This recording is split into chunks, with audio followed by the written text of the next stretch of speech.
සජිත් ප්‍රේමදාස මහත්තයා මිනි මරලා තියනවද? කවුද කොහොම කිව්වේ?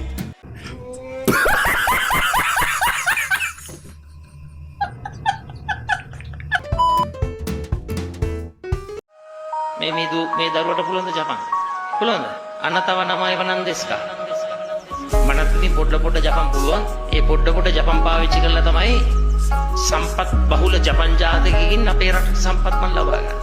ඒකට භාෂා ශෛලිය ඉතාමත්ම වැදගත් වෙනවා.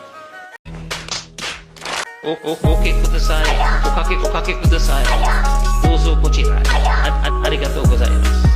ඕකේ කුදසායි. ඔකගේ කුදසායි. දෝසෝ කොචිරායි. අරිගතෝ ගොසායිමස්. ඕකේ කුදසායි. ඕකේ කුදසායි. ඔකගේ කුදසායි. ඔකගේ කුදසායි. ඕකේ කුදසායි. ඕකේ කුදසායි. ඕකේ කුදසායි. ඕකේ කුදසායි. අරිගතෝ ගොසායිමස්. ඕකේ කුදසායි. ඕකේ කුදසායි. ඕකේ කුදසායි. ඔකගේ කුදසායි. දෝසෝ කොචිරායි. දෝසෝ කොචිරායි. අරිගතෝ ගොසායිමස්.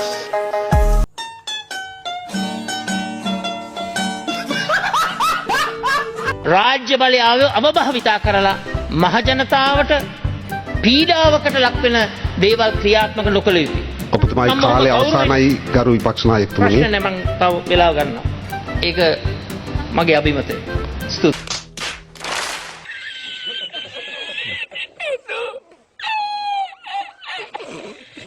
කොල්ලෙක් ඉන්නවනම් අරක්කු සිගරට් බොන්නේ නැති මේ රටේ නායකත්වය තුල කොල්ලෙක් ඉන්නවනම් මස් මාංශ කන්නේ නැති ඉතා හොඳින් තමන්ගේ දෙමව්පියන්ගේ යටතේ වැඩිමහලු වෙලා අධ්‍යාපනයේ උපරිමයට ගිහින් තියෙනවනම් අන්න අපිට අද නායකයෙක් ඉන්නවා නාමල් රාජපක්ෂ.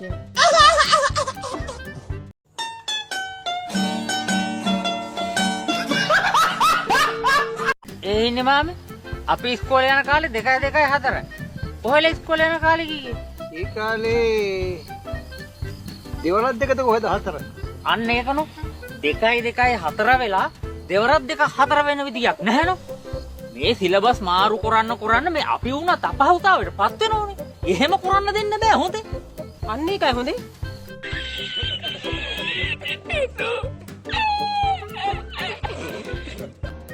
අද ගමට වහින නායකතුමා ආවින්ද අද වහිනවා ඊලෙන්න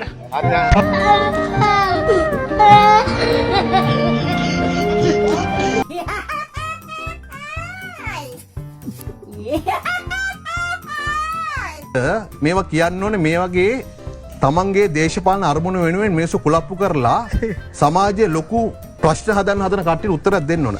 මේ ව්‍යවසායකත් සහ මූල්‍ය සාක්ෂරතාවය මේ හොඳ නැද්ද? අනිවාර්යයෙන්ම. මෙතන කොහෙද තියෙන්නේ මේ නිංගි ක්‍රමියාව?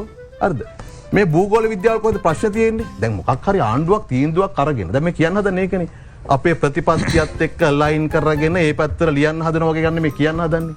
දැන් මේ භූගෝල විද්‍යාව පොත් ටික හරියට මේ ළමයින්ට ඉගෙනුවොත් චතුර මේ විෂය කරුණු කියවුවට පස්සේ තමයි ළමයින්ට තේරෙන්නේ ඒ පොළොව පලාගෙන ඉන්න බෑ කියලා මේ 9ට එහෙම.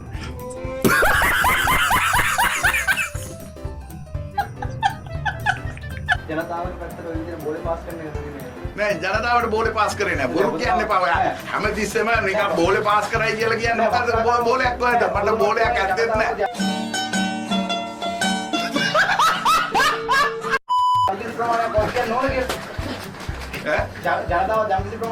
ඔය ඉතින් අපි කට්ටියට බලය දුන්නට ඒක වක් කියන්න ඕනයි දැන් ඔයලා කියන විදිහට අපි නම් බෝලේ පාස් කරේ ඒකට අපිට බෝලයක් දුන්නේ කට්ටිය වක් කියන්න ඕන. එහෙම කියද්දි විපක්ෂ නායකතුමා මේ ගම්මුන් පිළගේ පොතේ දක්වන්නේ වෙනවා. දැන් මේක ලියන්න යන්න බෑනේ. එහෙම කියන්නේ. එතුමෙන් තමයි අහන්න මං හිතන්නේ එතුමා නෙමෙයි කි. මට පන්නේ ඒ අය වලින් එතුමාව දාලාද කොහෙද? එතුමාට යන්න බෑ දැන්. ඒ ඔතෝගේ තුමා කියන්නේ ඇයිද? මං විශ්වාස කරන්නේ නැහැ එතුමා කියලා. ඒක කියන්න බෑනේ. එතුමා කොහොමද උතන්ට යන්නේ? එකක් කියන ලාල්කාන්තට උඹ බූස්ලී නම් මම මයික් ටයිසන් දෙකයි දෙන්නේ බිම ඇදගෙන වැටෙන්න. හැබැයි ඉතින් මම මේ කතාව කියලාම පටන් ගන්නම්. ගෙම්බ දැනගන්න ඕනේ ගෙම්බගේ තරම. නැත්තම් මොකද වෙන්නේ? මොකද වෙන්නේ නැත්තම්? නැත්තම් ඉතින් කටේ හයිය තිබ්බට ආයෙ ඉතින් මැරෙන්න තමයි වෙන්නේ මේ ගෙම්බ දන්නේ නැහැ ඒක. මම මේ ගෙම්බෙක් ගැන කතා කරන්නේ.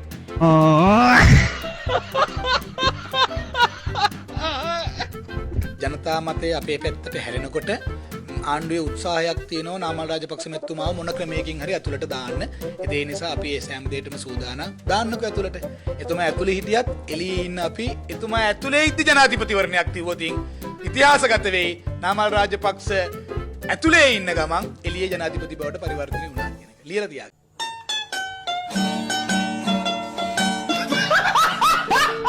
ගැන කොතනද කතා කරන්නේ හානවා පිස්සු කුට්ටි කියලා කිව්වොත් කවුරුත් මං හිතන්නේ දන්නවා. අනේ ඇමතිතුමෝ වතු කම්කරු කියලා කතා කරන්න එපා වතු ප්‍රජාව කියන්න. කම්කරු කියන වචනේ පාවිච්චි කරාම ඒගොල්ලෝ නිකන් පහළ දැමීමක් කරනවා. වතු ප්‍රජාව. Wait a minute.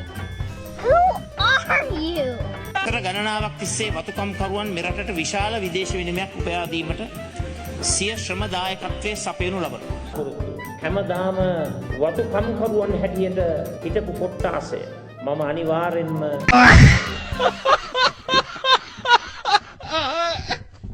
සජිත්ට බයිනකොට තරහ යනවද?